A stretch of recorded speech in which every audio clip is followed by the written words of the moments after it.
Hello दोस्तों, स्वागत है एक बार फिर से आपके अपने प्यारे से यूट्यूब चैनल जॉब हब पे। और आज जो हम करेंगे भाई आपका ग्रुप 56 7 अगस्त 2023 को जो कि आपका एग्जाम हुआ था उसका सॉल्यूशन करने वाले हैं इस वीडियो में। जो भी साथी चैनल पर पहली बार आए हैं तो चैनल को सब्सक्राइब कर लीजिए, क्योंकि बार बार मैं वीडियो के बीच में नहीं बोलूंगा, फर्स्ट टाइम ही बोलूंगा। अगर आपको कोई भी 1%, 2%, 10%, 20% इस चैनल से बेनिफिट हो रहा है तो आप जरूर चैनल को सब्सक्राइब कीजिएगा। चलिए आज एक्सप्लेन करेंगे भाई, फुल सॉल्यूशन रहेगा इसका। तो ये आपका जो है 7 अगस्त का जो है 2023 को आपका एग्जाम हुआ था ग्रुप 56 का। तो ये हम सोल्व करने वाले हैं। चलते हैं फर्स्ट क्वेश्चन। ज्यादा हम जो है इसके बारे में ऐसे चलते रहेंगे तो भाई लेट हो जाएगा। जल्दी जल्दी अपने क्वेश्चन करते हैं, ठीक है। फर्स्ट क्वेश्चन है भाई आपका, ठीक है। रिलेशन बताना है, एट्रीब्यूट इन ए रिलेशन, ठीक है। एट्रीब्यूट का जो क्या है रिलेशन है वो बताना भाई किससे है। ए डाटाबेस कॉलम से है, ठीक है। ए डाटाबेस कॉलम से है, ए डाटाबेस रो से है, डाटाबेस कंस्ट्रेंट से है, या फिर डाटाबेस टेबल से, या नोट अटेम्प्ट। ये तो आपको अटेम्प्ट करना है या नहीं करना वो बताना है। लेकिन मैं बात करता हूं भाई, ए डाटाबेस कॉलम का जो रिलेशन है वो रहता है आपका एट्रीब्यूट से, ठीक है, डाटाबेस कॉलम का। अगर मैं बात करता हूं रो की, रो का क्या रहता है भाई, एसक्यूएल से। यानी कि एसक्यूएल का मतलब क्या है, फुल फॉर्म क्या रहती है, स्ट्रक्चर्ड क्वेरी लैंग्वेज, ठीक है। और अगर मैं बात करता हूं कंस्ट्रेंट की, तो इसका जो रहता है रिलेशन वो आपका रहता है भाई अपडेट करने के लिए। या तो अपडेट के लिए हो गया, ठीक है, या तो अपडेट के लिए है, या फिर अगर मैं बात करता हूं डिलीट करना हो, डिलीट करना हो, या फिर कुछ इंसर्ट करना हो, तो उसके लिए जो यूज होता है ये चीज आ गई, उसका रिलेशन इसके साथ होगा। और टेबल की बात करें तो टेबल में तो कंप्लीट डाटा होता है भाई आपका, ठीक है। तो इसका जो करेक्ट आंसर था वो आपका क्या आना चाहिए था, ए डाटाबेस कॉलम। नेक्स्ट क्वेश्चन पर चलते हैं भाई। नेक्स्ट क्वेश्चन दिया गया आपका मैथमेटिक्स का, यदि क्रय मूल्य यानी कि कॉस्ट प्राइस 96 है percent of the selling price, then what is the profit percentage. तो प्रॉफिट परसेंटेज क्या होगा भाई, मान लिया आपने, ठीक है। वो सारी बातें हम अब इसके क्वेश्चन में देख लेते हैं। जो सेलिंग प्राइस होगा भाई वो मान लिया हमने कितना होगा, सेलिंग प्राइस मान लेता हूं मैं यहाँ पे आपका 100 है, और कॉस्ट प्राइस 96, ठीक है। तो इसमें से सबसे पहला ही जो है अपना करेंगे क्या कि प्रॉफिट चेक करेंगे। प्रॉफिट चेक करेंगे तो क्या है कि सेलिंग में से कॉस्ट प्राइस जो है माइनस करेंगे तो 4 आ जाएगा यहाँ पे, ठीक है।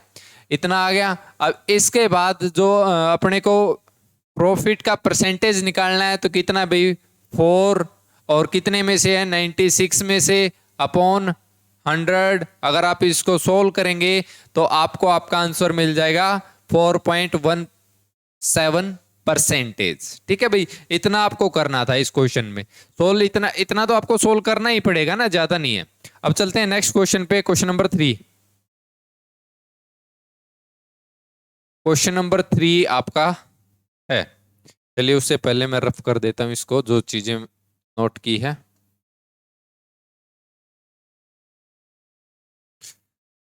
चलिए भाई, आई थिंक उम्मीद करता हूं आपको सारी चीजें अच्छे से समझ में आ रही होगी। चलिए भाई, हरियाणा सरकार ने निम्नलिखित में से किस वर्ष को उद्योग और रोजगार का अवसर घोषित किया था। ये तो अभी आपको सभी को पता होना चाहिए। देखो ये कॉमन क्वेश्चन है, करंट अफेयर का क्वेश्चन था आपका, तो ये आएगा 2013 के अंदर। चलते हैं नेक्स्ट क्वेश्चन पे, क्वेश्चन नंबर 4। क्वेश्चन नंबर 4 आपका, पृथ्वी की सबसे बाहरी ठोस परत या कवच कहलाती है भाई। इजी क्वेश्चन है, पृथ्वी की क्रस्ट, ठीक है। ये आपका राइट आंसर होगा। चलते हैं नेक्स्ट क्वेश्चन पे, क्वेश्चन नंबर 5। ये जीके वाले क्वेश्चन, ये तो सोल्व करने वाले हैं नहीं भाई, ठीक है। अब इनको क्या सोल्व करवाऊंगा मैं। क्वेश्चन नंबर 5 पे चलते हैं। ये अच्छा क्वेश्चन है भाई आपका, रीजनिंग का है। अनिल रोहित का परिचय उसके पिता की पत्नी के एक मात्र भाई। देखो भाई, जैसे जैसे क्वेश्चन करते हैं वैसे वैसे सोल्व करेंगे। अनिल लिख लिया मैंने यहाँ पे, ठीक है। और रोहित लिख दिया है। अनिल रोहित का परिचय करवाते हुए उसके पिता की पत्नी, रोहित के पिता की पत्नी यानी कि रोहित की माँ होगी भी, रोहित का पिता हो गया यहाँ पे, और ये माँ होगी रोहित की, के एकमात्र भाई यानी कि उसका मामा हो गया। ठीक है, मामा के सॉरी बात के पुत्र यानी कि उसका भाई हो गया। ठीक है ना, रोहित का पुत्र के रूप में कराता। तो रोहित अनिल से किस प्रकार संबंधित है भाई? भाई भाई तो होगा ना सगाओ। ठीक है, चाचा नहीं होगा, पुत्र नहीं होगा, चचेरा भाई होगा भाई, मामा का लड़का जो है चचेरा भाई होगा। तो इसका करेक्ट आंसर ये आएगा। ठीक है, आई थिंक आपको समझ में आ गया होगा। जैसे जैसे क्वेश्चन रीड आउट करते हो ना वैसे वैसे आंसर आ जाता है रीजनिंग में। तो चलते हैं नेक्स्ट क्वेश्चन पे, क्वेश्चन नंबर 6। चलिए भाई क्वेश्चन नंबर 6, इसको थोड़ा सा बड़ा कर देता हूं मैं ताकि आपको अच्छे से दिख जाए। अरे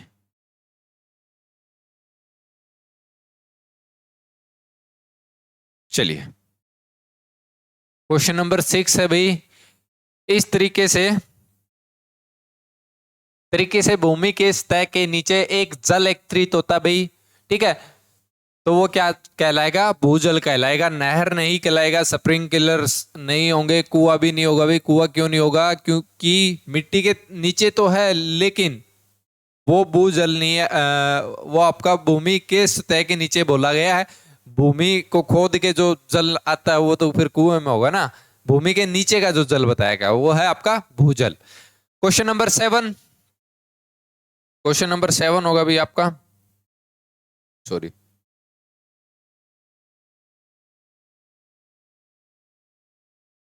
निम्नलिखित में से किस अंतरराष्ट्रीय संगठन की सहायता से हरियाणा सामुदायिक वानिकी परियोजना आरंभ हुई थी? विश्व बैंक, यूरोपियन आयोग, south Asian association for regional corporation, इनमें से कोई नहीं, अपर्याप्त। ये देखो भाई, ये क्वेश्चन आपको याद करना पड़ेगा। इसी टाइप से क्वेश्चन और भी पूछे जा सकते हैं आपके एग्जाम में आने वाले में।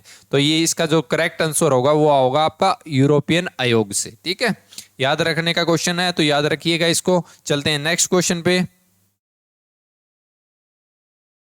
चलिए भाई, ये अच्छा क्वेश्चन था आपका। हो सकता है इस टाइप का क्वेश्चन आगे भी आपसे पूछ लिया जाए। ठीक है, तो भारतीय संविधान का कौन सा अनुच्छेद न्याय के समान अधिकार को मुक्त विधायक सहायता से संबंधित है? अनुच्छेद ए, अनुच्छेद बी, अनुच्छेद सी और अनुच्छेद डी। तो अनुच्छेद ये ए क्या कहता भाई? समानता, बिल्कुल ठीक है, बिल्कुल करेक्ट है भाई। बी भी वैसे तो सारे के सारे समानता के लिए हैं इसमें, लेकिन अलग अलग चीजें बताई गई हैं। अगर बी की मैं बात करता हूं तो बी में क्या होगा भाई? आपके जो है भौतिक संसाधन है। ठीक है, भौतिक संसाधन वो सम्मान होने चाहिए महिला पुरुषों के बीच में। ठीक है, डी की अगर मैं बात करता हूं भाई, अगर मान के चलो महिला और पुरुष कहीं जॉब वगैरह कर रहे हैं तो उनकी सैलरी, वेतन यानी कि समान होना चाहिए, समान होना चाहिए वेतन। ठीक है, महिला पुरुष।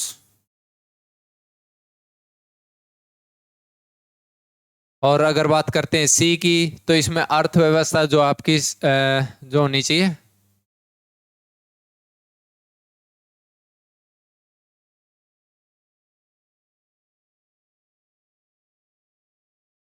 तो इसमें जो है अर्थव्यवस्था आपकी सेम समान होनी चाहिए। ये चीजें भाई, इसका जो राइट आंसर होगा वो मैं बता देता हूं, अनुच्छेद ए होगा 93A। ठीक है, चलिए भाई चलते हैं नेक्स्ट क्वेश्चन पे। ज्यादा लंबा अपने को नहीं करना है इस पेपर को, तो जल्दी जल्दी सोल्व करते हुए चलेंगे। क्वेश्चन नंबर 9 की जो है फुल फॉर्म आपको बतानी चाहिए, बतानी थी भाई। तो इसकी फुल फॉर्म क्या होगी? RKV की। तो जल्दी से सभी के सभी बताएंगे भाई। इजी क्वेश्चन है, सभी को पता होना चाहिए। RKVY यानी कि राष्ट्रीय कृषि विकास योजना। ठीक है, करेक्ट आंसर ये आना चाहिए था। बिल्कुल करेक्ट किया भाई, जिस बच्चे का ये पेपर था बहुत अच्छा गए है। हाँ, ये क्वेश्चन है भाई आपका कंप्यूटर का, तो इसमें देख लेते हैं भाई। मंडित व्यापारी को मुक्त करने के लिए किस फंक्शन का उपयोग किया जाता है? भाई फ्री का किया जाता है, रीसेट का नहीं होगा, ना ही क्लियर का होगा। तो इसमें जो करेक्ट आंसर होगा वो फ्री आएगा। ठीक है, चलते हैं नेक्स्ट क्वेश्चन पे। Question number 11। ठीक है, इसको फिर से मैं बड़ा कर देता हूं भाई।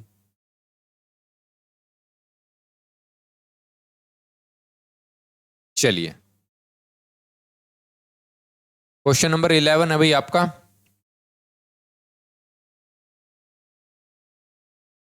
चलिए भाई, RIDF डैश में स्थापित हुआ था, तो इसका जो राइट आंसर होगा वो होगा भाई आपका 1995 से 1996 के बीच में। ये याद रखने का क्वेश्चन है भाई। इसको देखो भाई, ऐसे पता भी नहीं लग रहा कि क्या चीजें पूछ लेंगे, लेकिन अब याद करना पड़े, क्या बता नेक्स्ट टाइम किसी न किसी एग्जाम में आ जाए तो ये आपके लिए रहेगा। निम्नलिखित में से क्वेश्चन नंबर 12, निम्नलिखित में से किसका उपयोग डेटाबेस और डेटा को मैन्युलेट करने के लिए किया जाता है?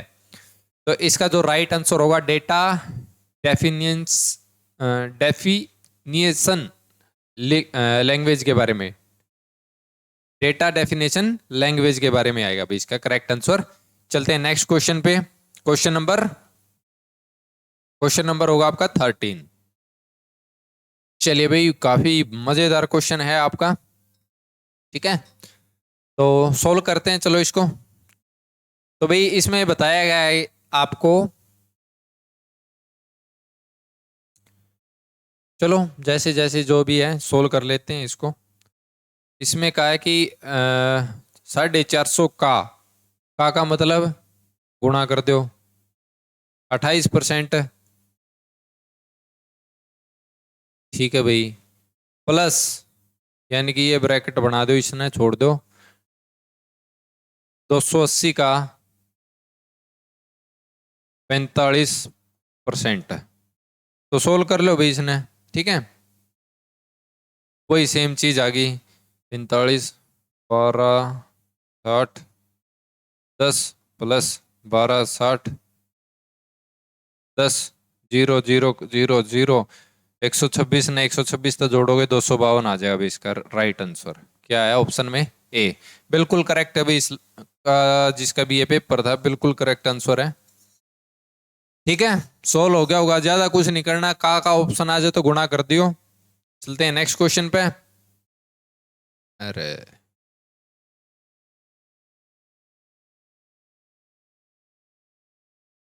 चलिए भाई, भारतीय संविधान का कौन सा अनुच्छेद अस्पृश्यता के अनुमूलन से संबंधित है? भाई बिल्कुल करेक्ट लगाया हुआ है, अनुच्छेद 17 आएगा इसका करेक्ट आंसर। ठीक है, अनुच्छेद 17 बिल्कुल करेक्ट है भाई। चलते हैं नेक्स्ट क्वेश्चन पे।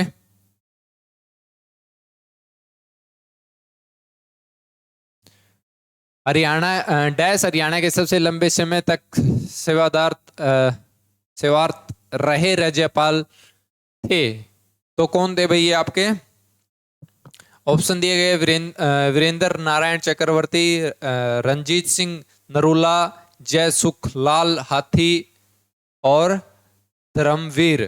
तो लास्ट ऑप्शन है अप्रत्याशित, यानी कि आप इसका आंसर नहीं देना चाहते हैं। तो इसका राइट आंसर क्या होगा भाई? इसका राइट आंसर होगा भाई वीरेंद्र नारायण चक्रवर्ती। कब से कब तक? 15 सितंबर 1967 से लेके इनका जो कार्यकाल रहा था 26 मार्च 1976 तक, लगभग 8 साल तक जो है भाई इनका कार्य 8 साढ़े 8 साल तक जो है इनका कार्यकाल रहा था, 8 साढ़े 8 साल। ठीक है, तो सबसे लंबे समय तक यही रहे थे। चलते हैं नेक्स्ट क्वेश्चन पे। चलिए भाई, नेक्स्ट क्वेश्चन है क्वेश्चन नंबर 16। क्वेश्चन नंबर 16, और इसका आपको जो है NAIS का जो है आपको फुल फॉर्म बतानी है। NAIS की फुल फॉर्म क्या रहेगी? तो बिल्कुल करेक्ट लगाया भाई जिस बच्चे का ये पेपर है, national agricultural insurance scheme. Insurance scheme. भाई हिंदी के वर्ड पढ़ने में बहुत मुश्किल आती है, इंग्लिश में तो झटका गला पढ़ा गया। तो इसका बिल्कुल करेक्ट आंसर होगा नेशनल एग्रीकल्चर इंश्योरेंस स्कीम। ठीक है भाई, चलते हैं क्वेश्चन नंबर 17। हाँ, ये जबरदस्त क्वेश्चन लगा था भाई मेरे को। ठीक है, क्वेश्चन नंबर 17। चलो भाई, एक चित्र की ओर इशारा करते हुए एक व्यक्ति ने कहा कि मेरा कोई ना तो भाई है ना ही कोई बहन है, परंतु इस व्यक्ति भाई यो इसकी तरफ इशारा कर रहा है। मान के चलो एक यो है, यो इसकी तरफ इशारा कर रहा है और बतावा है कि भाई परंतु इस व्यक्ति के पिता, इस व्यक्ति का जो पिता है, ठीक है, वो मेरा पिता, इसका पिता का पुत्र है, का पुत्र है। तो इस क्वेश्चन ने अगर आप वैसे तो दिमाग घुमाता ही रहोगा, अगर आप ध्यान से दोगे तो भाई जो इस व्यक्ति का पिता है और उसका पुत्र, यानी कि जो इसका राइट आंसर होगा उनके पुत्र का। अब इसको रख के देखो ऑप्शन में। ठीक है, मान के चलो भाई ये हो गया, ये स्वयं हो गया, ठीक है, और ये पुत्र हो गया। तो इस आदमी ने इशारा कराया है, ठीक है, किसकी तरफ, इसकी तरफ, कि इसके पिता का सॉरी पिता, मेरे पिता, ठीक है, का पुत्र है, यानी कि यो ये हो गया ना, तो इनका रिलेशन क्या है, उनके पुत्र का। ठीक है भाई, ये देख लेना इस क्वेश्चन को, बाकी समझ में आने से पजल करने वाला ज्यादा क्वेश्चन। ठीक है, इसका राइट आंसर ये आएगा। चलते हैं नेक्स्ट क्वेश्चन पे, क्वेश्चन नंबर 18। आकांक्षित जिला कार्यक्रम का रूपांतरण यह कार्यक्रम डैश द्वारा घोषित किया गया था। अभी कौन सा किया गया था? अटल पेंशन योजना, प्रधानमंत्री योजना, नीति आयोग, इनमें से कोई नहीं। तो इसका राइट आंसर बिल्कुल क्या होगा? नीति आयोग। ठीक है, चलते हैं नेक्स्ट क्वेश्चन पे, question number 19। Question number 19, C program में स्ट्रीम क्या है? एक प्रोग्राम में इनपुट आउटपुट संचालन को संभालने का उपयोग निर्णय लेने संबंधी संचालन में उपयोग किया जाने वाला एक प्रकार का लूप, स्ट्रिंग को परिवर्तन करने के लिए उपयोग किया जाने वाला एक प्रकार का कार्य, एक प्रकार का डाटा संचालन जिसका उपयोग चर संग्रह में किया जाता है। तो इसका जो राइट आंसर होगा वो आपका होगा आउटपुट और इनपुट, यानी कि एक प्रोग्राम में इनपुट और आउटपुट का संचालन संभालने का प्रयोग किया जाता है। ठीक है, चलते हैं नेक्स्ट क्वेश्चन पे, क्वेश्चन नंबर 20। क्वेश्चन नंबर 20, चलिए भाई, आई थिंक दिख ही रहा होगा आपको, तो ये सोल्व करने की जगह हो जाएगी अपनी। देखो भाई, वर्ष बताया गया है यहाँ पे आपका 1993 से 1994, यानी कि यो रहा, और इसमें है 2520, मैं यहाँ पर लिख देता हूँ, और 97 से 98 में है 5040। ठीक है, तो इनमें क्या है कि भंडार में प्रतिशत बताना। भी मान के चलो, यो अपन मान लिया 100% है। ठीक है, और अब इस 30 सोल्व करांगे तो माइनस करांगे इनका दोनों का जो बढ़ने का परसेंटेज वो बताना, तो कितना आ गया? यो ही आ गया सेम, यानी कि 100% हो गया। ठीक है, राइट आंसर। चलते हैं नेक्स्ट क्वेश्चन पे, ज्यादा लंबा चौड़ा अपन नहीं खींचांगे इसने भी ऐसे ही सोल्व करके अभी।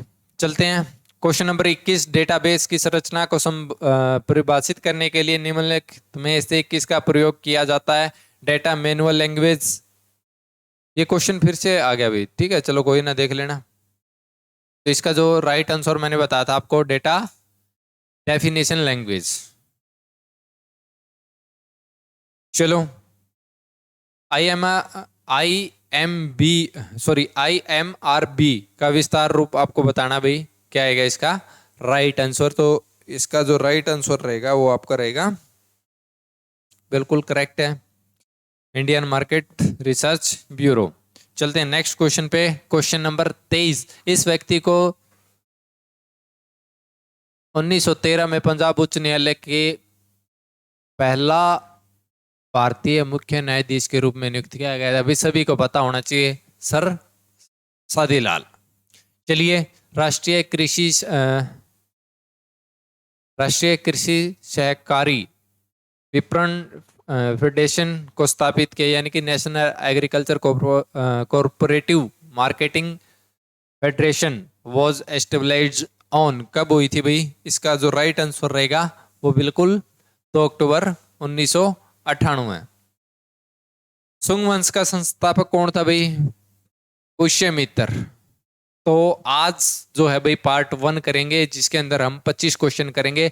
तो जो जो चीजें हमने करवाई है, उम्मीद करता हूँ भाई आपको अच्छे से समझ में आ गई होगी। अगर वीडियो से आपको कुछ भी 1% भी बेनिफिट हो रहा है तो नेक्स्ट पार्ट में मिलेंगे भाई 26 से 50 क्वेश्चन। जल्दी जल्दी, ऐसा नहीं कि 4 दिन बाद डाल लूंगा, कल सुबह तक आपको जो है नेक्स्ट पार्ट 2 मिल जाएगा, और इवनिंग तक पार्ट 3 मिल जाएगा, और परसों तक आपका जो है कंप्लीट करवा दिया जाएगा। इसके साथ साथ ही ऐसा नहीं है कि यही मैं करवा रहा हूं भाई, एक पूरी प्रैक्टिस सेट 25 प्रैक्टिस सेट आपके रेडी हैं, वो भी मैं जल्दी ही आपके आज या कल में स्टार्ट हो जाएंगे, इस चैनल पर आपको देखने को मिल जाएगा। तो काफी सारा जो है 56-57 ग्रुप 56-57 के लिए भाई भर के जो है कंटेंट रेडी हो चुका है, और इस चैनल पे आने वाला है। मेंटी क्विज अलग से होंगे, तो जल्दी से चैनल को सब्सक्राइब कर लो, ताकि ये जो तैयारी आपकी कहीं ना कहीं मिस ना हो जाए। तो इसी के साथ समाप्त करते हैं इस सेशन को। मिलेंगे नेक्स्ट सेशन में। पढ़ते रहिए, अपनी तैयारी करते रहिए, इस बार आपको जॉब पक्की मिलने वाली है। Thank you very much.